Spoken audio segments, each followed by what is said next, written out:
Hi, this is Mark Elliott from Venture Accelerator Partners. Here are a few of the ways that you can get a new salesperson ready for meetings. One of the most important things is have a plan. Work with the person on a plan. Again, could include things like agenda. Why does the client want a meeting with you? Questions you may ask. What is the goal of the meeting and next steps? So have a plan with your salesperson so they can understand how the flow of the call will go. At the beginning, you're going to have joint calls. If you're a founder-led, if you're doing founder-led sales for your organization, again, you're going to, at the beginning, when you have a new salesperson, you're going to run the meeting, and they're there to learn and to get value from it. Over time, that'll switch from you basically running the meeting to you being there in selective pieces to eventually you being there primarily for coaching purposes. But at the beginning, joint meetings, even if the person hasn't booked it, is valuable for them to see how it works. Work on asking questions. Again, typically for our meetings, B2B discovery calls, as an example, we like to have a number of questions before that we ask, lots of open-ended questions. And so we can find out about the client, their challenges, how their organization's set up, what kind of pain they're having, those kind of things. And so that's something you can work on ahead with the salesperson and have them ask it. Again, company overview, if it's a short description of the company and how you do, again, what you do, that's pretty easy to create, to practice.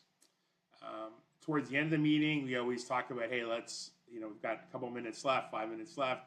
Let's talk about next steps. So again, identifying what those next steps could be on your basis. I typically like to ask the prospect or client, hey, what would you like to see as the next step out of the meeting? You get a feel for how that may go.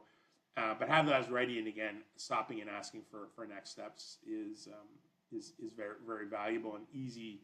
Again, an easy thing to transition. Handling objections. So what are some objections you may face? Working on them. Again, could be part of your cold call script as well. So getting these objections in place and how to handle them and getting ready for it. Again, practice. If there's certain areas of the meeting that the person needs help on, working at that on one-on-one, going through some different scenarios, having them feel comfortable with what they're talking about. And again, the most challenging thing when you have to get a new salesperson up is when the prospect client talks about their challenges. How do I then modify my value prop back to them with the things I think may be most impactful? Maybe there's a thing that typically that would be the third most important or third biggest benefit you can help a client with. But for this one specific situation, it's the most important thing. So I'm not going to go through all the other things like I would normally do.